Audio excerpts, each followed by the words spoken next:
온유한 자는 복이 있나니 그들이 땅을 기업으로 받을 것이며. 아멘. 예수님 당시에 유대인들은 한 가지 간절한 소원이 있었습니다. 그 소원은 다름이 아니라 다윗과 같은 정말 위대한 정치적인 인물이 나타나기를 원했던 것입니다. 심지어 종교 지도자들은 유물론 사상으로 가득했고, 언젠가는 유다 나라가 그래도 군국주의적 왕국이 형성되어서 행복하기를 소망했던 것입니다. 그러므로 로마 식민지로 지금 있는 이 처지에서 속히 벗어나서 이제 나라의 힘을 과시하고 세력을 모아 오히려 로마를 정복하려고 하는 마음이 간절했던 그런 시기였습니다. 지금까지는 힘이 없어서, 나라에 힘이 없어서 외세의 압박을 받고 있지만 이제는 공격하고 오히려 정복하자는 것입니다. 이런 정치적인 메시아상이 유대인들에게 오랫동안 젖은 생각과 관심이었습니다. 그러므로 주님께서 하신 온유한 마음을 소유하라는 이 말씀은 그들에게는 오히려 엄청난 충격이 되었다는 것입니다. 예수 그리스도께서 이 세상에 오신 목적은 바로 죄인을 구원하시기 위해서 오셨습니다. 예수님은 힘과 능력을 가시하는 그런 정치적인 메시아로 오신 것이 아니라는 것입니다. 오히려 멸망당할 죄인들을 구원하시기 위해서 십자가에서 자신의 몸을 들이신 것입니다. 만약 우리 주님께서 십자가에 못 박히는 순간이라도 천군 천사를 동원하셨다면 로마의 황제, 로마의 총독, 로마의 군인들은 삽시간에 멸절을 당했을지도 모르는 것입니다. 주님을 비난하고 비방하던 많은 사람들이 모두 혼비백산하여 자취를 감추었을지도 모르는 것입니다. 그러나 우리 주님은 자신을 십자가에 못 박은 자들을 향하여 저들이 무지하오니 저들의 죄를 용서해달라고 하나님께 간구하셨습니다. 주님은 십자가에 못 박혀 돌아가시는 마지막 순간까지 주님의 그 권세와 능력도 그리고 하나님을 모독하고 도전하는 자들에게 전혀 사용하지 않으셨습니다. 예수 그리스도는 끝까지 죄인들을 사랑하시기에 십자가에서 운명하셨던 것입니다. 우리 주님은 참으로 온유하고 겸손하신 분이십니다. 온유한 사람은 예수 그리스도의 통치에 순종하는 자를 의미하는 것입니다. 또한 예수 그리스도의 마음을 소유한 자를 온유한 자라고 하는 것입니다. 마음이 가난한 자, 앞에서 말한 마음이 가난한 자가 자신의 부족과 무가치함을 느끼는 사람이라고 한다면, 그 다음에는 애통하는 사람은 자신의 죄를 두려워하고 슬퍼하는 사람이라고 할 수 있을 것입니다. 그리고 이제 마지막으로 세 번째로 자신을 낮추고 비우는 자세로 얻어지는 이 은혜가 있다면 바로 그것이 오늘 말씀하고자 하는 온유인 것입니다. 온유는 교만하지 아니합니다. 거치거나 폭력적이지도 않습니다. 완고한 자세도 취하지 않습니다. 주님이 악으로 갚지 않으셨듯이 온유한 사람은 악에 대하여서 전혀 보복하는 마음이 없는 것입니다. 온유한 사람은 자망하라 교만하지도 않습니다. 오만부순하지도 않습니다. 시기와 질투도 없습니다. 온유한 사람은 개인적인 성난 감정이나 복수심까지도 억제할 줄 아는 자들입니다. 오히려 자신을 향하여 돌을 던지고 죽이는 자들을 예수님처럼 용서해 달라고 용서를 베풀어 주는 것입니다. 그래서 종교개혁자 요한 칼빈은 온유한 자는 온화하고 정결한 성품을 지닌 자다. 그리고 그러니까 남들로부터 손해를 받아도 쉽게 화내지 않는다. 악인들에게 동일한 행동으로 보복하기보다는 무엇이든지 참고 견딜 준비가 되어 있는 자가 온유한 자라고 그렇게 설명해 주었습니다. 그러므로 온유야말로 가장 위대한 힘이라는 것입니다. 성경이 말씀하는 온유함은 그냥 나약하고 무기력하고 그런 비겁한 마음이 아니라 활기 있는 정신과 용기와 위대함을 의미하는 것입니다. 이제 구체적으로 온유의 의미에 대해서 한번 생각해 보도록 하겠습니다. 온유라는 것은 헬라어로 프라우스라고 합니다. 이 말은 겸손하여 낮아진다는 의미가 있습니다. 시편에서는 순종함으로 하나님의 인도와 섭리를 받아들이는 자를 온유하다고 말했습니다. 그리고 어떤 상황 속에서도 갑자기 분노하지 않는 자를 의미하고 있습니다. 또한 하나님께서 모든 일을 합력하여 선을 이루어 주실 것을 확신하는 자를 표현할 때 온유한 자라고 그렇게 사용을 하였습니다. 그러므로 구약에서 강조하는 겸손함은 항상 하나님과의 어떤 수직적인 특수한 관계를 의미하고 있는 것입니다. 우리 하나님은 겸손한 자의 소원을 들어주십니다. 그리고 겸손한 자의 부르짖음을 응답하신다는 것입니다. 시편 17절의 말씀 보면 여호와여 주는 겸손한 자의 소원을 들으셨사오니 라고 말씀하고 있습니다. 하나님께서는 그러니까 교만한 자에게는 전혀 귀를 기울이지 아니하시고 겸손한 자의 소원을 들으신다는 것입니다. 하나님께서는 교만한 자를 멸시하며 자기를 낮추는 자에게는 은혜를 주시고 교만한 자를 물리치십니다. 누구를 막론하고 자신을 스스로 높이고 교만하게 되면 하나님께서 반드시 버리신다는 것입니다.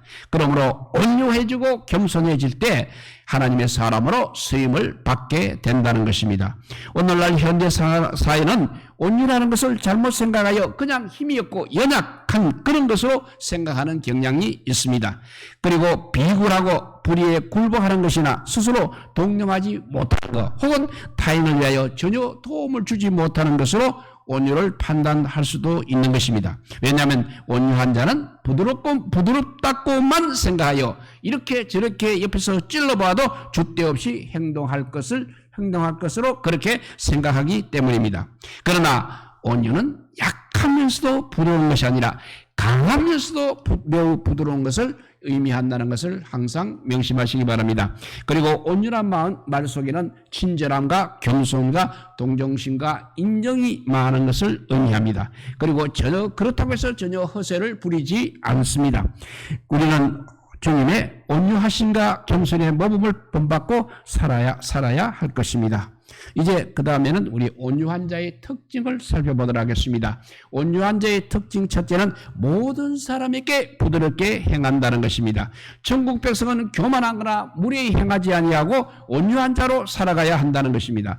물속에 있는 들은 전혀 뭐가 나지 않습니다. 그렇듯이 우리의 마음도 이렇게 성령의 인도와 성령의 지배를 받으면서 은혜의 강물 속에 깊이 잠겨 있게 되면 성령의 돌보심으로 온유한 심령을 보여줄 수 있다는 것입니다. 그렇기 때문에 성령의 9가지 열매 중에 하나가 바로 온유라는 것입니다. 우리 그리스도인들이 애통하고 슬퍼하기 전에는 온유함을 소유할 수가 없는 것입니다. 애통은 자신이 하나님께 위로를 받게 되면 해결이 됩니다. 그렇지만 온유함은 사람들과의 관계인 것입니다. 넓은 알량과 넓은 포용력이 없으면 지도대로 일할 수 없는 것입니다. 온유한 사람은 주님의 뜻을 받아들이고 하나님의 절대 주권을 그대로 믿고 인정하는 것입니다. 그리고 온유한 사람은 예수 그리스도를 사랑하며 겸손하고 온화하고 남들과 부딪히기를 싫어합니다. 다른 사람의 실수를 보고 당장 화를 내지 않는 것입니다. 만약 온유한 자가 쉽게 화를 낸다고 해도 죄를 범하지는 않습니다. 왜냐하면 하나님께서 온유한 마음을 주셨기 때문입니다. 온유한 사람은 무조건 분을 바라는 것이 아니고 악에 대해서만 분을 바라는 것이 온유한 사람입니다. 옛말에 태양은 더 온유해지고 온유한 태양은 더 짧아진다는 그런 말이 있습니다. 온유는 그렇게 나약한 것이 아니고 부드러우면서도 강직한 것을 의미하는 것입니다. 그리고 누구에게나 쉽게 굽히는 것이 아니라는 것입니다. 온유는 내적으로는 침착하고 마음의 평강이 있는 것을 의미하고 있습니다. 우리 주님께서는 십자가에서 3시간 정도 매달려 계셨습니다. 그런데 그때 주님을 조롱하는 자들에게까지 끝까지 온유한 모습을 보여주셨습니다. 주님께서는 당신을 향하여 십자가에 못 박고 있는 자들과 경멸한 자들에게서 그들에게 심판하여 달라고 강구하지도 않으셨습니다. 마지막까지 우리 주님은 정말 온유한 모습을 보여주셨습니다. 그래서 주님은 누가복음 23장 34절에 보면 아버지 저들을 사하여 주옵소서 자기들이 하는 것을 알지 못함이니이다 라고 말씀하셨습니다. 우리도 예수님을 나의 구주로 믿고 바로 믿기만 한다면 주님의 온유하신 모습을 닮아갈 수 있다는 것입니다. 우리에게 아직도 부족한 것이 물질입니까? 건강입니까? 아니면 권력과 명예입니까? 우리 주님을 위하여 조금 우리가 가난하게 산다고 살면 어떻습니까? 조금 우리가 낮아지면 어떻습니까? 이보다 더 중요한 것은 우리 그리스도인에게는 온유함이 부족하다는 것이 중요한 것입니다. 우리 마음이 예수님의 성품인 온유로 충만하다면 무슨 분쟁과 무슨 다툼이 있겠습니까? 예수님 자신이 온유하고 겸손하시기 때문에 그분을 닮아가는 사람들은 자연히 온유한 모습을 드러내는 것입니다. 그래서 디도서 3장 2절에 보면 아무도 비방하지 말며 다투지 말며 간용하며 범사의 온유함을 모든 사람에게 나타나게 될 것을 기억하라고 했습니다. 우리들이 혹시라도 근거 없는 비방을 하고 있다면 이 죄는 도둑질하는 죄보다 더 큰 죄가 된다는 것을 알아야 되겠습니다. 도둑질한 것은 언제라도 갚아주면 몇 배로 갚아주면 되는 것입니다. 그렇지만 증거가 없는 비난의 화살을 쏘아대는 것은 완전히 그 사람을 매장시키는 것이기 때문에 그렇습니다. 비방을 한 사람은 두 다리를 뻗고 잘 수는 있을지 몰라도 그렇게 비방받은 상처받은 사람은 평생 고통을 받고 살고 있다는 것입니다. 남을 비판하기 전에 자신을 먼저 살펴보십시오. 또 자신의 덜불을 항상 먼저 발견해야 하는 것입니다. 온유하지 못한 사람은 언어와 행동에 통제가 되어 있지 않기 때문에 나오는 대로 생각하고 판단하는, 그리고 함부로 말하는 것입니다. 그러므로 자신이 악함에도 불구하고 남을 오히려 더 비방하게 되는 것입니다. 잠언 16장 32절 말씀입니다. 노하기를 더디하는 자는 용사보다 낫고 자기 마음을 다스리는 자는 성을 빼앗는 자보다 낫다고 했습니다. 온유한 자는 자신이 가지고 있는 감정을 조절할 줄 아는 지혜로운 사람입니다. 자신을 언제라도 다스릴 수 있다면 훌륭한 지도자가 될 수 있는 것입니다. 먹는 음식을 잘 조절해야 하지만 끓어오르는 감정을 통제할 수 없는 마음은 더 중요한 것입니다. 이것은 우리 예수님의 성품인 온유로 채워져야만 가능하다는 것입니다. 그래서 잠언 25장 15절에 보면 부드러운 혀는 뼈를 꺾는다고 했습니다. 그러니까 부드러운 자가 바로 강한 자라는 것입니다. 늙으면 치아도 약해지고 음식을 씻기도 어렵지만 혀는 마지막까지 그래도 남아 있는 것입니다. 왜냐하면 혀는 부드럽기 때문입니다. 우리는 어떤 상황 속에서도 분노하는 것을 자제해야 하겠습니다. 온유한 사람은 자기의 의지와 기분으로 살지 아니합니다. 모든 사람에게 평온하게 대하고 온화하고 차분하고 조용한 것입니다. 온유한 사람은 부당하게 대우를 받아도 잘 참고 견딥니다. 죄로 인하여 고통을 받고 있다면 그것은 영광이 되지 못하지만 선을 행하다가 고난을 받게 되면 오히려 하나님께 영광이 된다는 것을 깨달으시기 바랍니다. 온유함이 일반 사람들에게는 결국 쉽게 이루어질 수가 없는 것입니다. 예수 그리스도 안에서 애통하고 자유함을 얻은 사람만이 온유해질 수 있다는 것입니다. 온유한 사람은 절대 자신의 계획대로 살지 않습니다. 하나님의 인도를 받습니다. 하나님의 섭리를 따라 행동하는 것입니다. 그리고 하나님께 전적으로 순종하는 사람입니다. 자연인들은 자기의 기분과 기질대로 살아가는 것입니다. 조그만 자존심이 상해도 참지를 못합니다. 왜냐하면 온유함이 그들에게는 결여되어 있기 때문입니다. 온유한 사람이 주의 일을 감당하게 된다는 것을 명심하시기 바랍니다. 이렇게 온유의 특징 첫째는 부드럽다는 것입니다. 두 번째는 성내기를 더디한다는 것이 두 번째 특징이 되겠습니다. 잠언 15장 1절 말씀입니다. 유순한 대답은 분노를 쉬게 하여도 과격한 말은 노를 격동하느니라 했습니다. 영국의 바클레이 목사님은 온유한 자는 자신이 모욕을 당할 때는 결코 화를 내지 않지만 다른 사람에 대하여 가해진 그 모욕에 대해서는 반드시 화를 내야 한다고 했습니다. 왜냐하면 이기적인 분노는 이렇게 항상 제약이지만 사심이 없는 분노, 다른 사람을 위하여 사심이 없는 분노는 도덕적인 힘이 있기 때문이라고 증언하고 있습니다. 우리에게 사심이 없는 대화가 절실하게 요구되는 이유는 나의 욕망을 채우기 위하여 타협하는 대화가 아니기 때문에 그렇습니다. 사실 대화한다는 것은 서로 주고받아야만 하는 것입니다. 한 사람만 일방적으로 말하고 상대방의 말을 듣지 않고 무시하는 것은 대화라고 할 수 없는 것입니다. 사나운 짐승보다도 이기적인 사람이 더 잔인하다는 것입니다. 왜냐하면 악인의 궁녀는 너무나 잔인하기 때문입니다. 그러므로 이 세상에 악인들만 있다면 세상의 화평은 이미 깨어졌을 것입니다. 악한 사람이 아무리 재물이 많아도 가난하고 궁핍한 자를 돌보지 않는 것입니다. 왜냐하면 악인의 궁녀는 아까 말한 대로 잔인하기 때문입니다. 하나님을 사랑하는 우리는 이런 악인의 국률을 본받지 말아야 하겠습니다. 잠언 12장 16절 말씀입니다. 미련한 자는 당장 분노를 나타내거니와 슬기로운 자는 수욕을 참는다고 했습니다.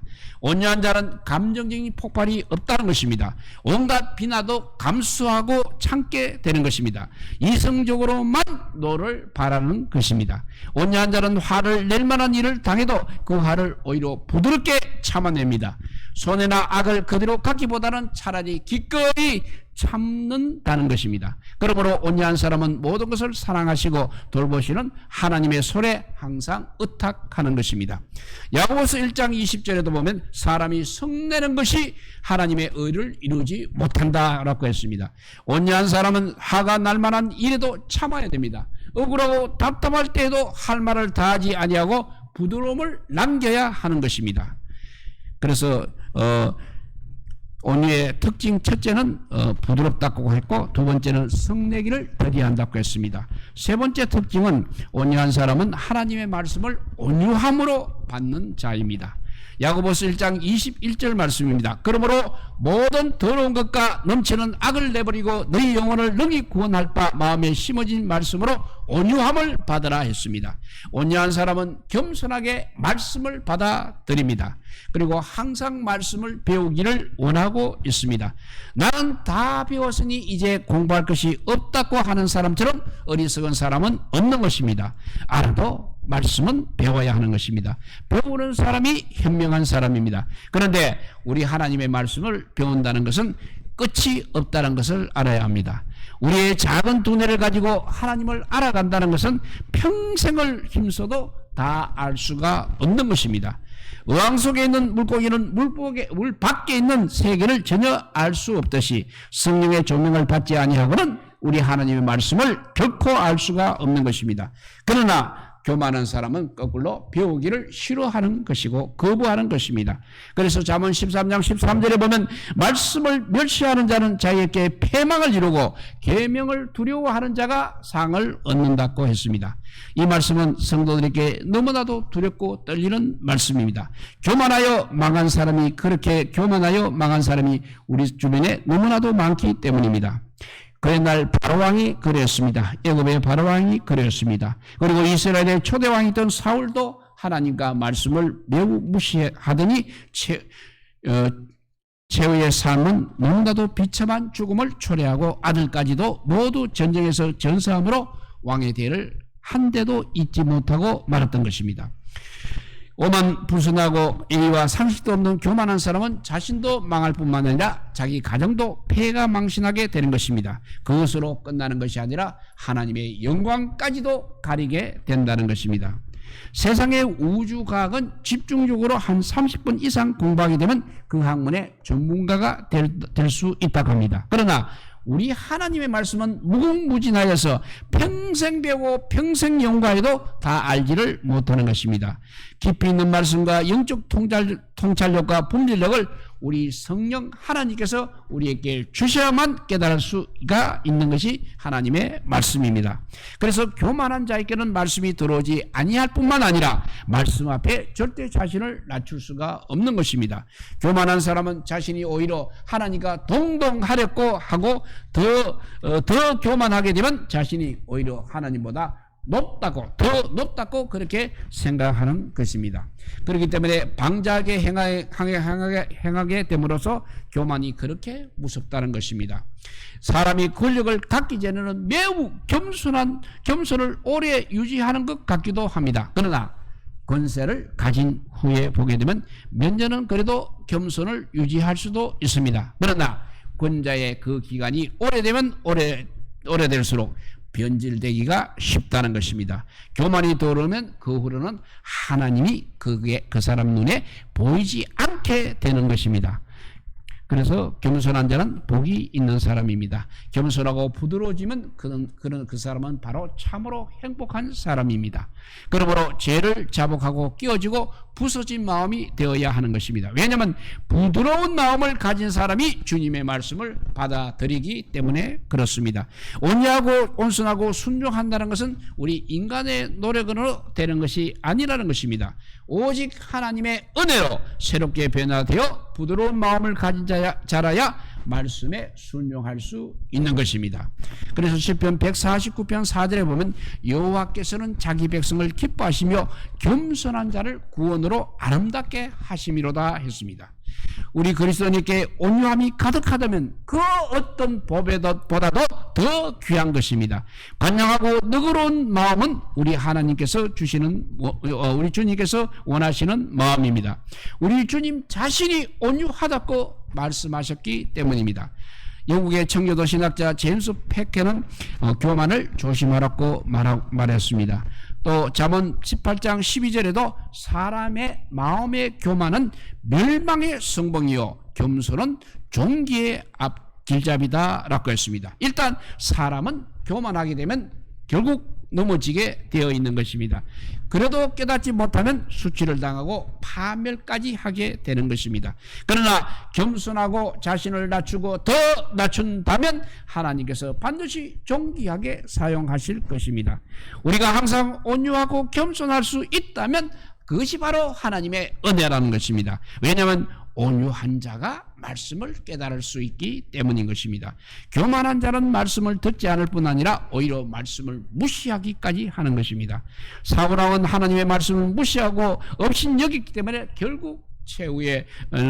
결국에는 버림을 당하고 말았습니다. 그는 자신의 무기를 의지하여 항상 칼과 단창을 가지고 있었습니다. 하나님의 보호를 의심하는 사람이 되어버렸다는 것입니다. 그러나 하나님께서는 자기 백성을 사랑하시고 항상 기뻐하십니다. 이렇게 온유한 사람의 특징은 부드럽고 성내기를 더디하고 하나님 말씀을 항상 온유함으로 배우는 사람입니다. 네 번째 이제는 온유한 자의 축복에 대해서 한번 살펴보도록 하겠습니다. 온유한 자의 축복 첫째가 바로 땅을 유업으로 받는다고 했습니다. 시편 37편 11절에도 그 말씀이 있습니다. 그러나 온유한 자들은 땅을 차지하며 풍성한 화평으로 즐거워하리로다 했습니다. 즉 온유한 자만이 땅을 차지한다는 것입니다. 온유한 자는 그냥 땅의 일부만 얻는 것이 아니라 땅 전체를 소유하게 된다는 것입니다. 하나님께서 주시는 땅은 악인들의 땅을 정복하여 의인에게 주십니다. 그리고 우리가 이 세상에서 아무리 조롱과 모욕을 받아도 우리 하나님께서 위로와 용기를 주시는 것입니다. 모든 것을 소유하고 사는 사람이 있는 것 같아도 사실은 하나님 앞에서는 아무것도 없는 것이나 다름이 없습니다. 왜냐하면 하나님이 없는 부귀영화라든지 하나님이 없는 물질은 물거품에 불과하기 때문입니다. 하나님께서 다스리시는 자연의 재난 앞에서는 그 어떤 것도 속수무책이기 때문에 그렇습니다. 예를 들면 2011년 3월 10일에 동일본 지진으로 인하여 3만 명 이상이 사망을 했습니다. 행방불명된 사람도 1만 7천이 넘는다고 합니다. 그러나 온유한 하나님의 백성들은 이 땅에서 적은 소득으로 살아감으로 확고한 삶이 보장되지 못한 것 같아도 이 땅에서 염려와 근심 없이 살아갈 수 있는 것입니다. 왜냐하면 하나님의 보호의 손길이 항상 함께 하시기 때문입니다. 또한 이것이 온유한 자가 맛보는 하나님의 은혜라는 것입니다. 현실에서는 땅이지만 이보다 더 소중한 것은 바로 천국의 소유요 천국의 축복인 것입니다. 시편 22편 26절에 보면 겸손한 자는 먹고 배부를 것이다고 했습니다. 왜냐하면 하나님께서는 겸손한 자를 붙들어 주시기 때문에 그렇습니다. 온유한 자는 설령 세상에서 부귀가 아무리 클지라도 하나님의 은총, 하나님의 축복을 더 소중히 여기는 것입니다. 그러므로 궁핍한 처지에 있어도 모든 것이 풍부하다고 그렇게 날마다 고백하는 것입니다. 이렇게 온유한 자의 첫째 축복은 땅을 유업으로 받는다는 것입니다. 두 번째는 온유한 자에게 말씀을 가르쳐 주신다는 것입니다. 시편 25편 9절에 보면 온유한 자를 정의로 지도하시며 온유한 자에게 그의 도를 가르치시리로다 했습니다. 온유한 자들을 바로 우리 하나님께서 지도해 주신다는 것입니다. 그러니까 온유한 자들에게 말씀을 하나님께서 가르쳐 주신다는 것입니다. 왜냐하면 온유한 사람은 하나님 앞에서 겸허하고 복종하기 때문에 그렇습니다. 그리고 하나님의 말씀을 신뢰하고 또 그대로 믿고 받아들이기 때문입니다. 이것이 얼마나 귀한 복입니까? 온유가 바로 세계 정복의 원리인 것입니다. 잠언 1장 33절 말씀입니다. 오직 내 말을 듣는 자는 평안히 살며 재앙에 두려움 없이 안전하리라 했습니다. 즉 말씀을 듣는 사람은 항상 평안하게 생활할 수 있다는 것입니다. 교만한 사람은 말씀을 듣기를 거부하고 말씀을 묵상하지도 않는 것입니다. 그러나 온유한 사람은 말씀의 도를 배우고 하나님께 인정을 받고 사람에게도 존경과 신임을 받음으로 승리자가 된다는 것입니다. 뿐만 아니라 온유한 자는 앞에서 말한 대로 땅을 차지하고 부유하게 될 뿐 아니라 하늘의 기업과 현세 땅의 기업까지 함께 소유한다는 것입니다. 예수님을 나의 구주로 영접한 온유한 백성은 참으로 행복한 사람이요 행복한 성도요 하나님의 자녀인 것입니다. 온유한 자는 겸손합니다. 그렇지만 교만한 사람은 절대 온유할 수가 없는 것입니다. 겸손은 땅처럼 낮고 밟히고 쓰레기까지 받아들이면서 그곳에서 생명을 일으키고 풍성하게 자라 열매를 맺게 한다는 것입니다. 그리스도인의 신앙의 자세는 온유한 마음을 가져야 하는 것입니다. 모든 대화를 온유함으로 풀어가야 하고 거치거나 난폭하면 안 되는 것입니다. 하나님을 떠나서 사는 사람은 온유하기가 참으로 어렵다는 것입니다. 친절함이 온유함은 아니기 때문에 그렇습니다. 친절함은 직업으로도 할 수가 없는 것입니다. 그러나 온유함은 죄에 대한 철저한 애통이 일어난 후에 온유함이 생겨진다는 것입니다. 죄에 대해서는 멀리하고 주님과 가까워지고 그리고 주님의 보혈로 날마다 씻음받음으로 정결하게 되고 온유하게 되는 것이라는 것입니다. 이제 말씀을 정리합니다. 세상적인 논리로 보게 되면 자신이 손해보고 당한 만큼 갚으려는 속성이 우리 인간 누구에게나 있는 것입니다. 왜냐하면 인간은 전적으로 타락한 존재이기 때문에 인간 스스로가 너그러워질 수가 절대 없다는 것입니다. 그래서 온유한 성품은 인간 성품 자체에는 없다는 것입니다. 아무리 노력하고 아무리 수양을 한다 하더라도 우리 인간은 온유하기가 어렵다는 것입니다. 그래서 마태복음 21장 29절에 보면 나는 마음이 온유하고 겸손하니 나의 멍에를 메고 나에게 배우라. 그리하면 너희 마음이 쉼을 얻는다고 했습니다. 예수 그리스도만이 우리에게 온유함을 가르쳐 줄 수 있다는 것입니다. 이 세상에 온유함보다 더 강한 것은 없는 것입니다. 우리도 예수님을 나의 구주로 바로 믿기만 한다면 주님을 닮아가게 되는 것입니다. 그리고 주님 안에서 우리는 평안과 안식을 누리게 될 것입니다. 우리 그리스도인이 꼭 소유해야 될 것은 바로 이 온유한 마음입니다. 영국의 매튜 폴 목사님은 온유한 자는 화를 낼 수도 있지만 하나님의 뜻에 순종하여 자신의 분노를 억제할 수 있는 자라고 했습니다. 오히려 부드러운 말로 다른 사람의 분노를 잠잠하게 하는 자라고 설명했습니다.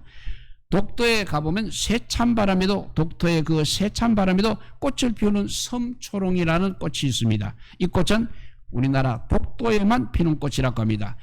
그렇게 꽃을 바람 속에서 피울 수 있는 것은 바로 그 꽃이 고개 숙임에 있다는 것입니다. 즉 주님께서는 마음이 온유하고 겸손한 분이라는 것입니다. 우리가 억울하게 고난을 당할 때에도 오래 참고 인내해야 하는 것입니다. 주님도 위협을 받을 때 공의로 심판하시는 하나님께 다 맡기셨던 것입니다. 주님을 닮아가는 자의 모습은 바로 온유와 부드러움으로 나타나는 것입니다. 우리는 절대 언성을 높일 필요가 없는 것입니다. 모든 대화를 온유한 마음으로 풀어가야 하는 것입니다. 마게도니아 나라에 안티오코스 왕이 있었습니다. 전쟁 중인지라 자신의 막사 안에서 진무를 보고 있었습니다. 그런데 막사 밖에서 보초를 서는 병사들이 왕에 대하여 서로 비난을 하고 있었습니다. 왕이 그 소리를 더 이상 듣다 못해서 천막을 나와서 이렇게 말했다고 합니다. 듣기가 좀 민망하니 조금 더 멀리 가서 욕을 했으면 좋겠다고 그렇게 말했다는 것입니다. 이렇게 너그러운 사람은 이렇게 관용을 베풀 수가 있는 것입니다. 그러므로 원망하지 말고 조급하지도 말아야 하겠습니다. 악인은 반드시 망하게 되어 있는 것입니다. 악을 행하고 형통한 사람을 우리가 절대 부러워하지 말아야 할 것입니다. 왜냐하면 하나님께서는 악인은 반드시 심판하시기 때문에 그렇습니다. 그러나 온유한 사람은 하나님께서 은혜와 복을 주시고 말씀을 가르쳐 주실 뿐 아니라 천국의 기업도 주신다고 했습니다. 땅의 기업뿐만 아니라 천국의 기업도 주신다고 했습니다. 우리가 처한 환경에서 낮아지고 겸허하게 주님을 섬기고 온유한 마음을 모든 사람에게 나타내므로 진정한 그리스도인들이 다 되시기를 우리 주님의 이름으로 축복드립니다. 기도하겠습니다. 사랑의 하나님 감사합니다. 정말 교만한 사람, 교만한 사람 또 악인들은 다 주님의 심판을 받게 되어 있다고 분명히 오늘 우리에게 가르쳐 주시니 감사합니다. 이제 주님이 우리 인간이 가질 수 없는 온유한 성품 이 시간 우리에게 내려주시옵소서. 주님의 은혜로, 주님의 그 풍성한 은혜로 우리가 주님의 온유하심과 낮아지심을 배우게 하여 주시고 우리 몸속에 배워지게 하여 주셔서 이 세상에서도 승리할 뿐만 아니라 하나님 나라에도 상급이 사여지는 저희들 되게 하여 주시옵소서. 이 땅에 사는 것 때문에 아버지요 악인들을 두려워할 필요가 없다고 했습니다. 늘 주님처럼 온유하고 겸손하기만 한다면 주님께서는 반드시 우리를 높이시고 천국의 백성으로 삼아주실 줄 믿고 감사하면서 늘 살아가는 우리 온유한 사람들이 다 되게 하여 주시기를 간절히 빌고 오나올 때 우리 구주 예수 그리스도 이름으로 기도드리옵나이다. 아멘. 우리 찬송가 419장 찬양드리겠습니다. 주 날개